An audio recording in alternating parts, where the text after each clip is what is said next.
अच्छा आप मेरा पीछा कर रही हैं? मैं नहीं। जहाँ भी देखो आप ही आप दिखती हैं। घर खाली बार खाली, ये गली भुलाने वाली, दिन के सवालों पे रातों का जवाब. So, hi, Sahir. Welcome to National Herald. And Thank you.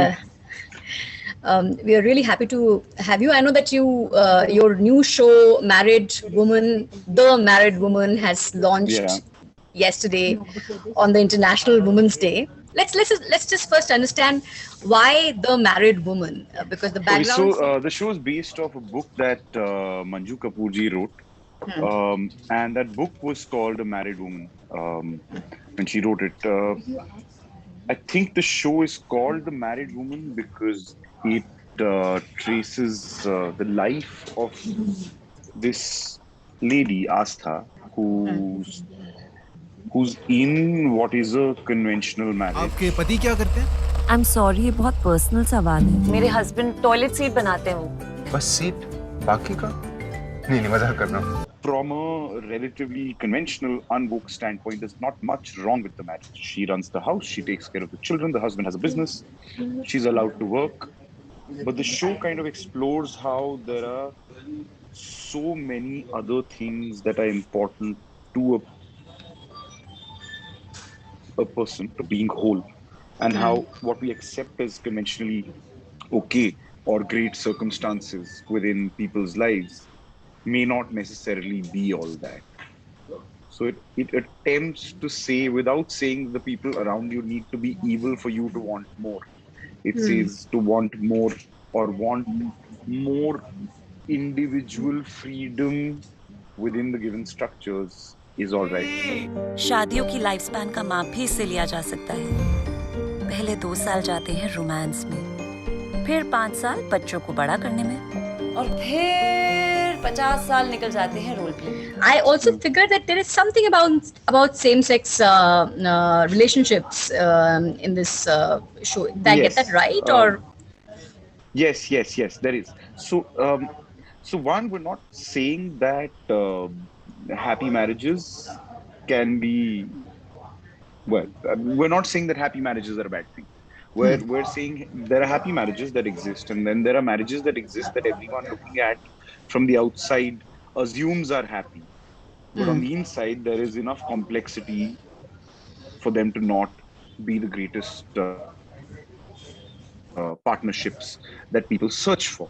And very often, the nuances because of which those partnerships aren't great are lost upon most who look in on them. That's just the married woman part of it. But yes, this happens to be a same-sex love story, because when Astha moves outside of her house and starts looking for the many things that are missing in her life, she happens to run into a woman who she finds very interesting and who seems to be living that life, or that within that world where Astha can also blossom to the full potential that is within her, and that's where she starts to fall in love with this woman. And again, the story is not meant to just be a same-sex story. It's meant to be a love story. Two people fall in love. They happen to be of the same sex is something that we took from Manjuji's book. But it's to me, it was more a story of these two people, one who's lived a very unfulfilled life, the other who seems to be living a very free life, falling in love with each other, and their very different experiences bringing them together. मैंने कुछ नहीं कहा, कुछ नहीं बोला, और तुम समझ गई. कैसे? घर खाली बार खाली, रूह से मोहब्बत करती हूँ, जेंडर से नहीं. दिन के सवालों पे रातों का जवाब, जो बचा के रख. पहली बार किसी ने मुझे महसूस किया, मुझे खुद से मिलाया. कल के इमारतों पे I think I love you.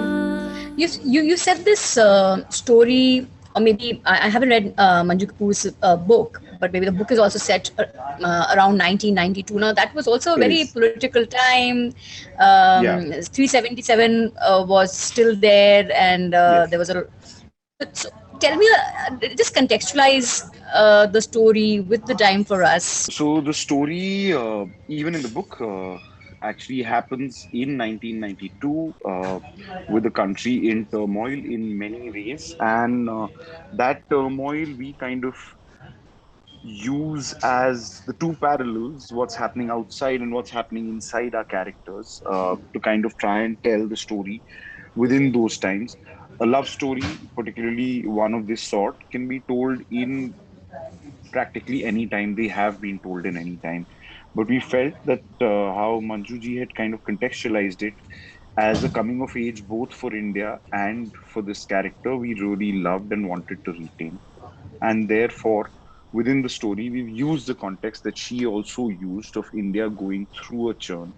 Um, and I think, I believe, of course, audiences are now watching the show and they will tell, but I believe that we've benefited from giving this particular story a larger context.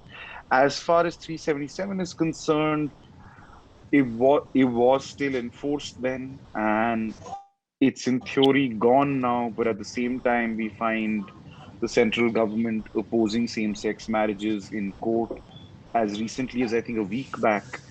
Um, Yeah. so to assume because 377 is gone that times are good is would be premature, I would say. Uh, there's a lot more to fight for still Hmm. left on that front.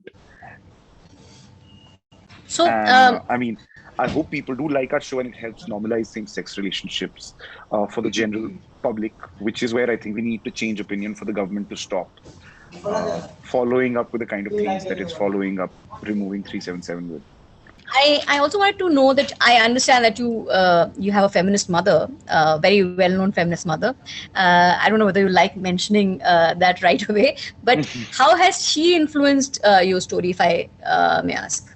So, I mean, actually, both my parents, since a very young age, have been socially and politically active in, like, insofar as I know, they've actually dedicated their lives to different movements, including the feminist one. And from from a very early age, I was taught to treat all human beings as equals, to the degree that they made sure I can't tell caste or religion by name. And I continue to not be able to do that very efficiently. But they both, and my mother more so, spent a lot of time on me, I think, as a kid, trying to sensitize me to everything that was going on around in the outside world and trying to make sure that I'm not one of those people that make women feel unsafe, which is, I think, hopefully, I assume most people do see that come through.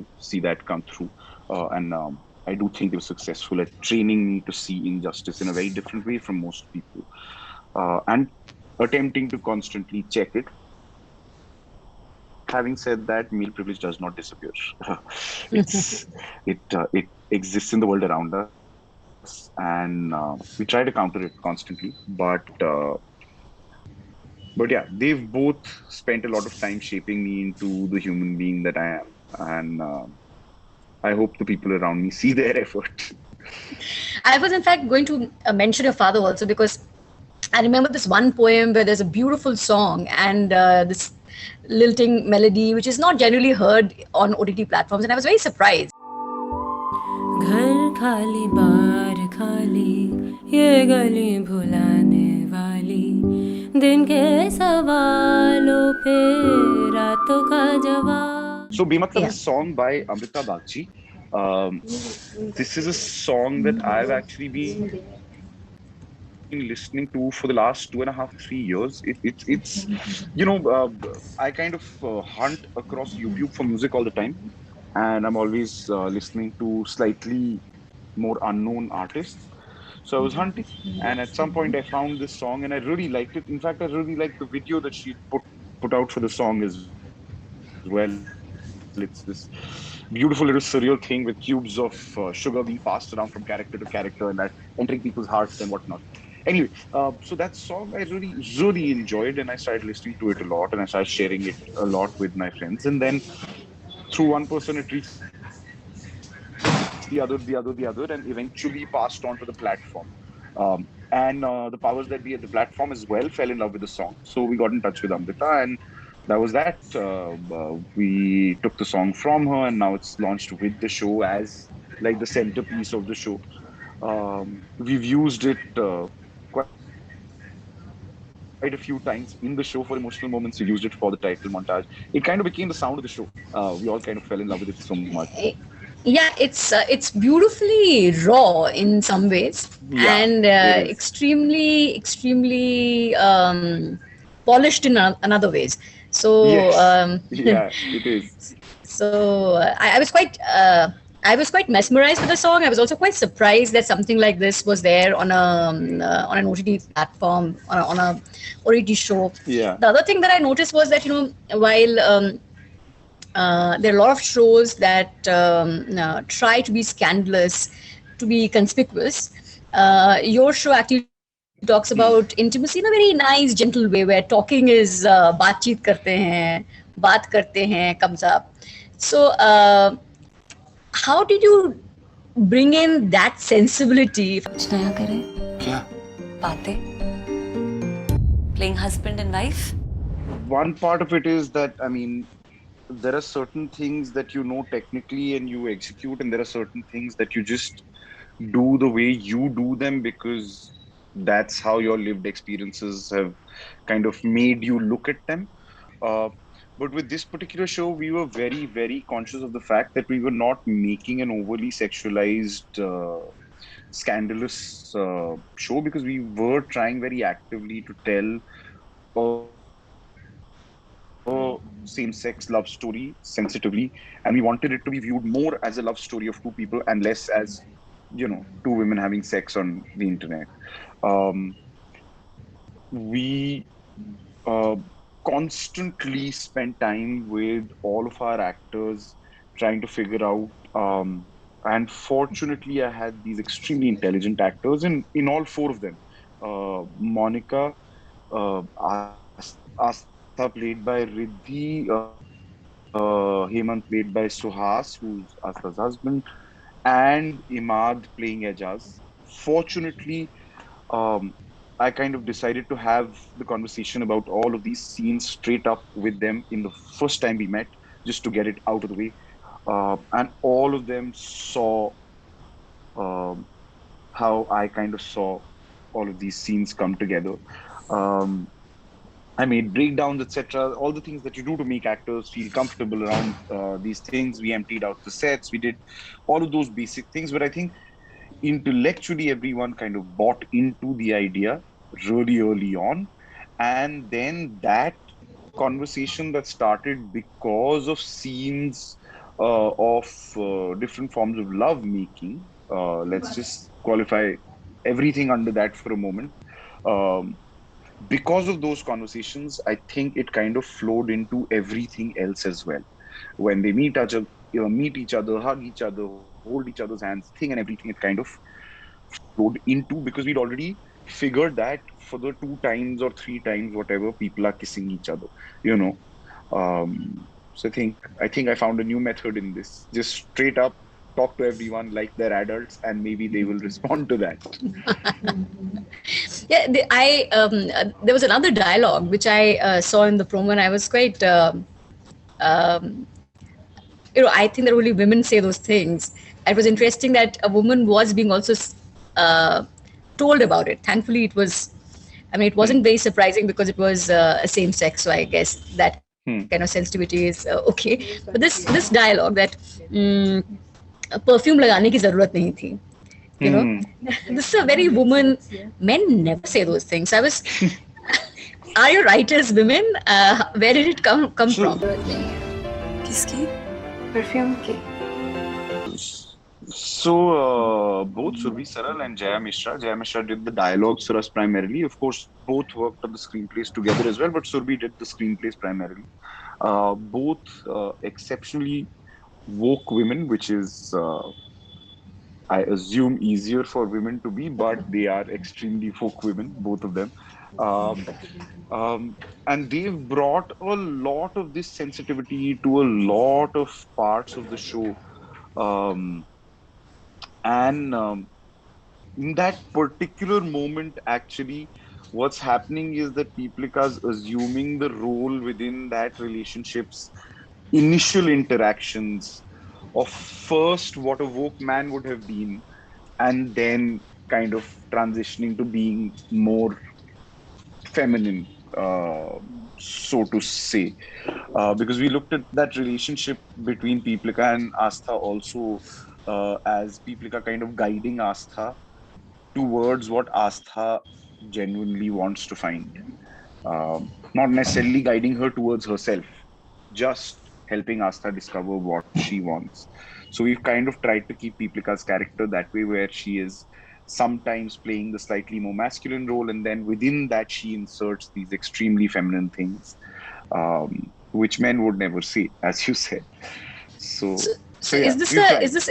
so is this a butch femme kind of a relationship, or is Not it at more all. flexible and It's so how we looked at it was to keep it an extremely flexible, free flowing kind of a relationship between the two, because while we've put boxes around both to put limits to what and how much they can do, hmm, human beings aren't ever just one thing.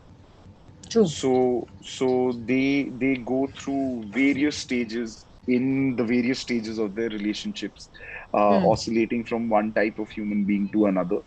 um, but of course, we do keep the context of the two worlds to a certain degree alive, where Piplika is born in a more progressive environment. Her parents are extremely problematic people, but they've somehow within that universe, she's found a more progressive upbringing.